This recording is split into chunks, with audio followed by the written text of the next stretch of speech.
it sounds like hot Tuah. Spit on that thing.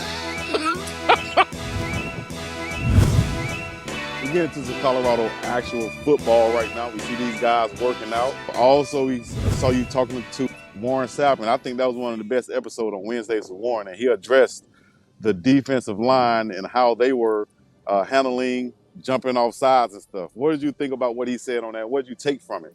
And I'll give you my assessment afterwards.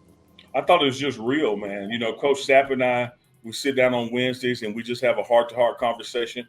What comes up, much like the discussions I have with you. And for him to acknowledge that he had run into his first challenges, if you will, as a coach, where he was even doubting if he was getting through as a coach because of the consistent and repetitive mistakes being made. And then he had to lean on to mentors of his who told him that was just part of the process. And so keep going. So I love to see that growth and maturity in him as a coach, and understanding that just because they're not getting it right away doesn't mean you're doing something wrong, and that you're going to have moments like that, but you build off from them, you learn from them. So I thought it was real deal Holyfield, man, for him to open up like that, because he didn't have to share that with us. When he said, listen, man, defensive line, listen, especially if you're doing PAT, point after the touchdown, listen, man, it's not a hard cadence at the line by the quarterback. It's a simple, ready, and it's going to be a snap right there, 1.5 seconds at the most. You just hold your horses. Watch the ball anyway. I always used to say to the defensive line, and I used to hear the defensive line coach saying, you're deaf as a defensive lineman. Don't hear anything. Have your eye down on the ball, and you go in the ball move. That's it. And that way you'll never jump offside. Sapp say he played all of those years, 13 plus years, had 2 offsides penalties. One was on purpose to get back at an offensive lineman. So that shows you that discipline right there, what it takes to be a Hall of Famer. So shout out to Warren Sapp on that one. Yeah, and when you put the work in, Big Dog, and you trust your abilities, you don't have to try to beat the count or time it perfectly. Your speed will get you to where you make the play.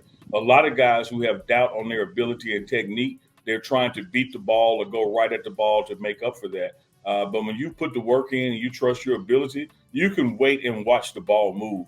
You can be deaf. It's just like you said, be deaf and don't hear anything. But also, I love what Coach Sapp said. He said, hut, ain't nothing but dummy. Don't answer when they call your name. Your name ain't dummy. Whoever jumps on hut, all you did was answer to dummy. I love that. That's so true right there. That sounds like a defensive line coach right there. Defensive line and offensive line coaches are usually the ones that got the just most unfiltered on the football field right there. So that was definitely a defensive line coach move right there by Warren Sapp.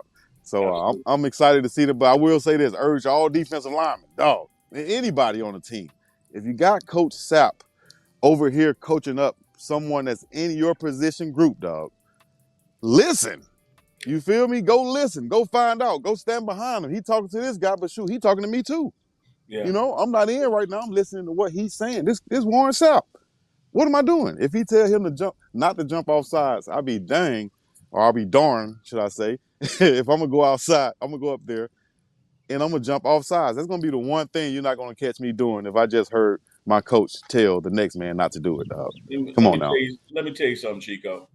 I'm the youngest of 3 boys, and I got far less whippings than my older brothers. And it wasn't because I was a better kid. It's because I learned from what they got their ass whipped for. Right. And so I learned to not do that and not get caught the way they got caught, because I saw what would happen. And so if a coach is coaching the 2s and you are with the 3s, you should be getting what they call mental reps and paying attention, and not go out there and do the same mistake they just did. You should learn from their butt chewing. That way you don't get yours chewed. And as simple as that, man. That's all you got to do. Learn and watch and listen. Your coach is coaching you at all times, man. Pay attention. There's no need for you to be over there. As my coach used to say, horse playing. Do they still use that term, horse playing? Yeah. Horse playing, playing grab ass, all that stuff. Yeah. Playing grab ass. I would say another one. I ain't going to bring that one up, though. But shout out to Coach Mo and the CU strength staff. They started posting a lot more stuff now. You can check them out at CU Buffs Strength and Conditioning, if I'm not mistaken. But Coach Mo and his staff, they have their Workers of the Week, which we addressed last time. But we see Travis Hunter getting a new personal best. I think it was the power clean he was doing. But just to see a guy like Travis Hunter, who you might say he doesn't have to work in the weight room. He doesn't have to be a leader. He's already made plays. He don't have to be out there trying to reach a personal best. But to see him out there doing that and giving his all in front of all of his teammates and everybody cheering him on, how do you think that translates to the team? What do you think that's telling to the rest of the guys out there that's watching him doing these things? Oh, I love it because I think it does have a ripple effect. Travis Hunter is a God gifted talent. He has some Mm-hmm. things that you just can't get off the street or in a weight room. It came genetically through the blessing of the Lord above. And so a lot of people will see that and they will try to say, well, he doesn't have to work like we work because he just got it differently. Well, what he's showing you is I'm working just as hard as you are should be. And not only by working, you're seeing the result of the work. He's put on 17 pounds of muscle. He's stronger. He's faster. His body is sturdier. He has fallen in love with the weight room and working out. And that ripple effect of like, man, if our best guy on the team is in here, setting PRs and giving it his all, who am I to be slacking? So let me get up and get after it too. So you see groups like the specialists even responding and winning Yeah. awards for the week. So Travis Hunter, man, is one of those guys that's leading by example. And what he's accomplished this spring, summer session one with his body has been nothing short of amazing. And I think it's going to translate on the field and it's going to translate in that EA Sports game because they're going to have to upgrade him every week. They're gonna have to upgrade him every week. I don't know if they can get any higher. I think he's might be the highest rated guy behind, maybe the second highest rated guy, but I think he might be at a 97 or something. But he doesn't have too far to go He's going with to that get that 97. 99 and he's going to be 99 in every category. Definitely. All right. So got the NCAA football game coming out for the first time in a long time. I will be purchasing it and playing a PlayStation 5. Now I feel like an old school player who don't know nothing about it right now. You know what I'm saying? I got a PlayStation 3 still. Now I got to upgrade to the 5. So we're gonna see how that works out, and I might be playing a little some online and stuff like that. So Well, are what we are going you to do gonna is, indulge in it? What you gonna do? well, I'm another old school player. You see this gray? I have a PS5. I have pre-ordered the game. And what we're gonna do one of these when we introduce that Sunday live show to him, Okay. me and you go get us a little matchup live. We're gonna play Hey, some. hey, that'll be dope right there. We need to do Yeah. that. I'm gonna go ahead and get mine today and download it. Then, how about that? Yeah, I've been procrastinating on it, but I'm gonna go ahead and do it and get it today and download it and be ready for it. Because I see how old school I am. I'm still thinking I got to go to the store and buy the disc. No, you Hey, can download it now, I'm dog. so old school. That's what I want to do. I don't want to download it, man. What about this?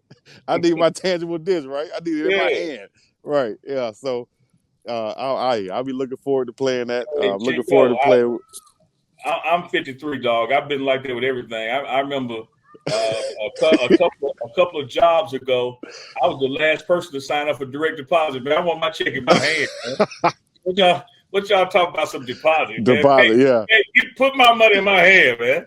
Hey, I got joked on about before. I was one of the only ones taking my rent or my cashier's check to go pay Yeah, my rent, yeah. and it was like, why don't you just pay it online? Pay it with the phone. I'm like, what? Here, take the check. I know I'm paying you for sure now. You know, hand to hand, baby, hand to hand, Hand to same hand, time, same same time. I time don't know too. you. So that's what it is, man. More Colorado football. This last week coming up, right? Because we get ready for 4th of July weekend. Yeah. In Yeah, the we'll what, a week or take a two? break for 4th of July week, which is essentially the weekend before the 4th and the weekend after. So Yeah. Monday the 8th we'll be back at it. Go for about 2.5 weeks, man. Then it's report for fall camp time. Yep. When that first practice for fall camp right now is slated for Monday, July 29th, and you got about a month, and then Thursday, August 29th is week one, North Dakota State at home. At home, the 20. Oh, man, that's a Thursday night game, right? Yep, And whew, that's gonna be fire out there, man. I got to get there for it and do some. Once we get there, we're gonna have to do some live. You know what I mean? But let's do until it. then, until then, we're gonna be talking more Buff football each and every week. Y'all stay tuned right here. Subscribe on BiggDoggChico channel or Uncle Neely's channel. He's coming to you live right now from Jackson, Mississippi. Shout out to Jackson, Mississippi, man. Give a shout out to all the the places that you've been eating around there, you've been visiting since you've been back home. Shout out to some of the smaller businesses or whoever, just friends and family. Go ahead, let's give a shout out right quick. Absolutely, man. Shout out to Stamp Burgers on Dalton Street. Not only best burger in Mississippi, best burger in the nation, not just my words, but restaurant industry awards have said so. Shout out Stamp to Burger? Stamps Burgers. Stamps Burgers, okay. Stamps Burgers. Over All on right. Dalton Street, right down the street from Jackson State. Shout out to Johnny T's Bistro. Yes, indeed. They still, man, got Coach Prime's table with his name on the reserve. Still giving out the best. I stopped by there yesterday, man. Had the catfish. Oh, my gosh. yeah. I need some. I'm missing out. It made that humidity worth it.